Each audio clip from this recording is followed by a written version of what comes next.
एक खामोश रात जो एक बहुत ही जानलेवा रहस्य छुपाए हुए थी। जब मैं आज के इस केस के बारे में पढ़ रहा था तो मेरे दिमाग में बार बार एक ही सवाल आ रहा था कि क्या प्यार, या कह लें कि पैसों का प्यार, इंसान को इतना अंधा बना सकता है। बिल्कुल।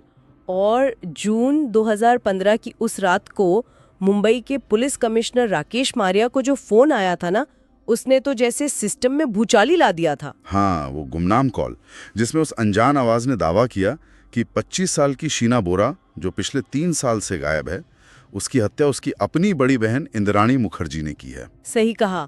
और बस इतना कहकर फोन कट गया। कोई सबूत नहीं, कोई और ठोस जानकारी नहीं, बस एक ऐसा इल्जाम जिसने मुंबई के सबसे अमीर और ताकतवर घराने की रातों की नींद उड़ा दी। और इसीलिए आज की इस गहन चर्चा में हम सिर्फ एक क्राइम की क्रोनोलॉजी पर बात नहीं करने वाले हैं। हमने न्यूज़ डॉक्यूमेंट्रीज, पुलिस रिपोर्ट्स और कई केस स्टडीज खंगाली हैं। तो हमारा मिशन इस मनोवैज्ञानिक पहेली को डिकोड करना है, जहां अत्यधिक महत्वाकांक्षा और गहरे रहस्य एक परिवार को पूरी तरह से बर्बाद कर देते हैं। हाँ, और चर्चा में आगे बढ़ने से पहले ये स्पष्ट करना बहुत जरूरी है कि ये मामला अभी भी कोर्ट में विचाराधीन है, मतलब सब जुडिस है। तो आज हम जो भी बात करेंगे वो पूरी तरह से हमारे सामने मौजूद स्रोतों पर आधारित एक निष्पक्ष विश्लेषण होगा। बिल्कुल, हम किसी का पक्ष नहीं ले रहे हैं।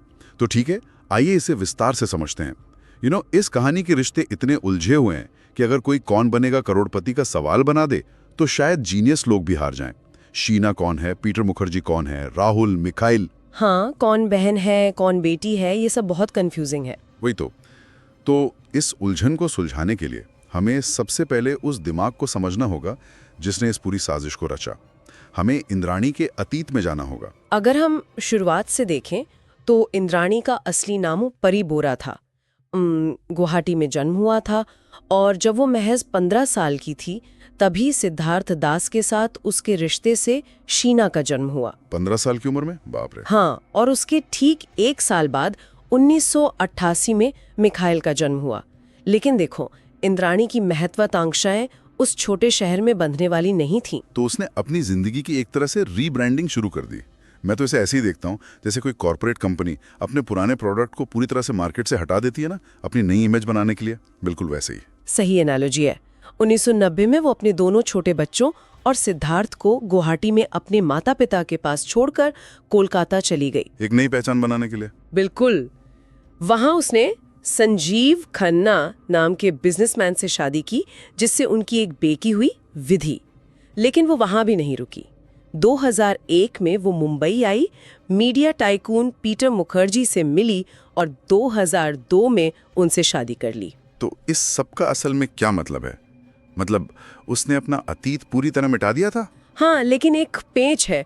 जब गुवाहाटी से उसके माता पिता ने बच्चों की पढ़ाई के लिए पैसों की मदद मांगी तो इंद्राणी ने एक बहुत ही अजीब और भयानक शर्त रखी। क्या शर्त?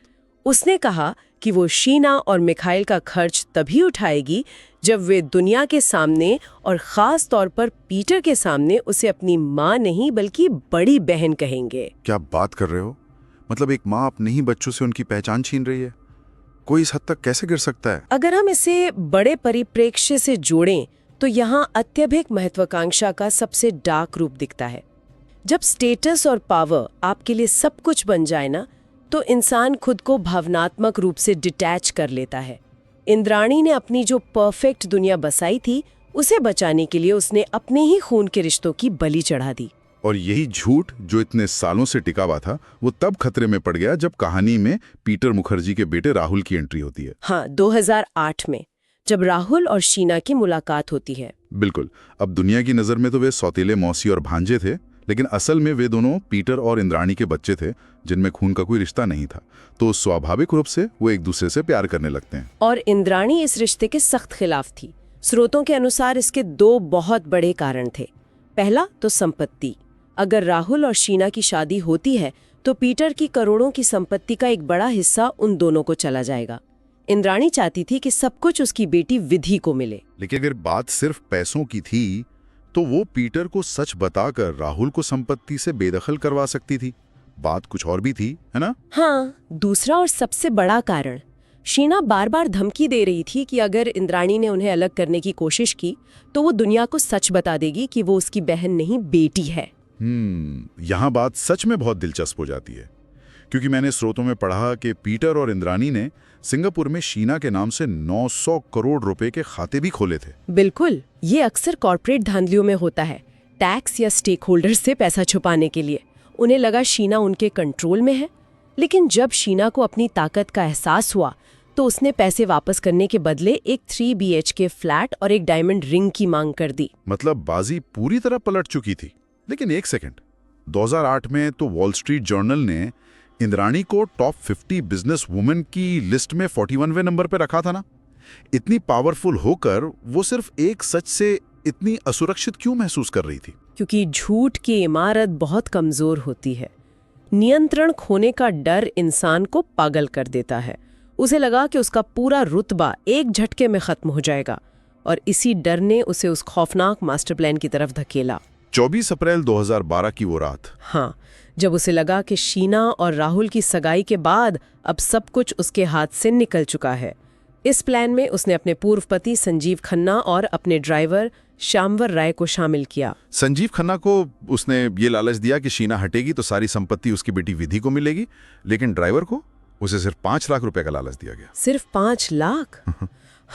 मतलब एक इंसान की जान की कीमत सिर्फ 5 लाख? ये सोचकर ही अजीब लगता है। फिर 24 अप्रैल को सगाई का गिफ्ट, साड़ी और रिंग देने के बहाने उसने शीना को बांद्रा के अमरसंत शोरूम के पास बुलाया। और गाड़ी में संजीव खन्ना पहले से छुपा हुआ था। इंद्राणी ने शीना को जो पानी दिया उसमें बेहोशी की दवा थी। और फिर संजीव खन्ना ने पीछे से बाल पकड़े, ड्राइवर ने मुंह दबाया और इंद्राणी ने खुद अपने ही हाथों से अपनी बेटी का गला घोट दिया। बाप रे, ये तो किसी हॉरर फिल्म से भी ज्यादा डरावना है। और फिर उस लाश को सूटकेस में डालकर उसी रात घर के गैराज में रखा गया। लेकिन मुझे जो बात सबसे ज्यादा हैरान करती है वो ये है कि उसी रात इंद्राणी का दूसरा शिकार भी उसी घर में मौजूद था। मिखाइल? हाँ, जिसे उसने गुवाहाटी से बुलाया था। योजना तो दोनों को रास्ते से हटाने की थी। उसे भी नशीली ड्रिंक पी गई थी। लेकिन मिखाइल ने वो ड्रिंक नहीं पी, क्योंकि उसने घर में संजीव खन्ना को देख लिया था और उसे देखते ही वो घबरा गया। ऐसा क्या हुआ था उन दोनों के बीच? मिखाइल इतना डरा हुआ क्यों था? ये 2006 की बात है, जब मिखाइल बैंगलोर में था तो इंद्राणी ने उसे सबक सिखाने के लिए संजीव खन्ना की मदद की थी। संजीव ने मिखाइल को धोखे से नशीली ड्रिंक पिलाई, और जब उसे होश आया तो वो बायखला के मसीना अस्पताल के डी एडिक्शन सेंटर में बंधा हुआ था। क्या? एक पागल खाने में? हाँ, डॉक्टर यूसुफ माचिसवाला के पास। इंद्राणी ने उसे पागल और हिंसक साबित कर दिया था। हे भगवान, अपनी ही माँ ऐसा कैसे कर सकती है? तो आप सोचिए, जब मिखाइल ने उस रात संजीव खन्ना को देखा तो उसका पूरा ट्रॉमा वापस आ गया। वो समझ गया कि कुछ गलत है और रात को चुपके से भागकर उसने अपनी जान बचाई। अच्छा हुआ वो भाग गया। लेकिन शीना की लाश के साथ अगले दिन 25 अप्रैल को जो हुआ, मतलब कार की पिछली सीट पर उसे ऐसे बिठाया गया जैसे वो जिंदा हो। बकायदा लिपस्टिक लगाई गई, परफ्यूम छिड़का गया। ये एक महत्वपूर्ण सवाल खड़ा करता है। अपराधियों को अक्सर अपने प्लान के परफेक्ट होने का बहुत अजीब सा भ्रम हो जाता है। मुंबई के इतने ट्रैफिक के बीच एक लाश ऐसे ले जाई जा रही थी। 100 किलोमीटर दूर रायगढ़ के पिन के जंगलों में ले जाकर गोगोदे खुर्द में उस पर पेट्रोल डालकर जला दिया गया। लेकिन हत्या तो सिर्फ पहला हिस्सा थी। असली साजिश तो ये थी कि दुनिया को यकीन दिलाया जाए कि शीना जिंदा है। पूरे 3 साल तक ये भ्रम बनाए रखा गया। हाँ, उसने शीना का फोन अपने पास रख लिया। राहुल को मैसेज करती रही कि शीना को कोई अमीर लड़का मिल गया है और वो अमेरिका जा रही है। और अपनी असिस्टेंट काजल शर्मा से शीना के जाली हस्ताक्षर करवाकर कंपनी में रेजिग्नेशन भी भिजवा दिया। फर्जी ईमेल आईडी भी बना ली। लेकिन राहुल के पास तो शीना का पासपोर्ट था ना। उसे तो शक हुआ ही होगा कि बिना पासपोर्ट के कोई अमेरिका कैसे जा सकता है। बिल्कुल शक हुआ था। उसने वर्ले, अंधेरी, MIDC, बांद्रा हर पुलिस स्टेशन के चक्कर काटे, कॉल रिकॉर्ड किए, लेकिन हाई प्रोफाइल मामला होने की वजह से पुलिस ने इसे सीरियसली लिया ही नहीं। तो यहाँ सवाल ये उठता है कि क्या यह सिर्फ एक क्रिमिनल का शातिर दिमाग था या हमारे सिस्टम की विफलता, जिसकी वजह से एक हत्यारे को 3 साल की आजादी मिल रही? यह सिस्टम का पूरा अंधापन था। एक तरफ शहरी पुलिस ने राहुल को इग्नोर किया और दूसरी तरफ ग्रामीण पुलिस की लापरवाही देखिए। मई 2012 में ही पुलिस पाटिल गणेश धेने को आम बीनते वक्त जंगल में वो जली हुई लाश मिल गई थी। अच्छा, तो फिर कुछ हुआ क्यों नहीं? क्योंकि पेन पुलिस ने बस लापरवाही से उसे डायरी में दर्ज किया और वहीं दफना दिया। कोई इन्वेस्टिगेशन नहीं हुई। मतलब अगर सिस्टम अपना काम करता तो ये केस तभी सुलझ जाता। खैर, फिर 21 अगस्त 2015 को वो दिन आया जब ड्राइवर श्यामवर राय बांद्रा के कार्टर रोड पर एक अवैध पिस्तौल, वो देसी कट्टा, उसके साथ पकड़ा गया। यहाँ सबसे दिलचस्प बात यह है कि एक छोटा सा आर्म्स चेकिंग का मामला भारत के सबसे बड़े रहस्यों में से एक का पर्दाफाश कर गया। पूछताछ में वो टूट गया और उसने सब कुछ उगल दिया। और उसके तुरंत बाद इंद्राणी, संजीव खन्ना और बाद में पीटर मुखर्जी की गिरफ्तारी हुई। हाँ, तो अगर हम इन सबको समेटें तो साफ दिखता है कि कैसे एक झूठ को छुपाने के लिए हजारों झूठ बोले गए और अंत में पूरा परिवार ही बर्बाद हो गया। बिल्कुल। और अगर आज की बात करें तो इंद्राणी 6.5 साल जेल में रहने के बाद जमानत पर बाहर हैं। पीटर मुखर्जी का तलाक हो चुका है, वो भी जमानत पर हैं। और संजीव खन्ना अभी जेल में है, ट्रायल चल रहा है। सही बात है। तो श्रोताओं के लिए ये सोचने वाली बात है कि हमारे आसपास के हाई सोसाइटी के इन चमकदार आवरणों के पीछे कितने गहरे अंधेरे छुप सकते हैं। जब धन और रुतबा आंखों पर पट्टी बांध देते ना, तो एक माँ अपनी बेटी को बहन बना सकती है और एक कत्ल सालों तक बस भीड़ में गुम हो सकता है। ये सच में सोचने वाली बात है कि जिस समाज में हम रहते हैं वो लोगों के असली चेहरों को देखता है या केवल उन मुखौटों को जो वे पहनना चुनते हैं।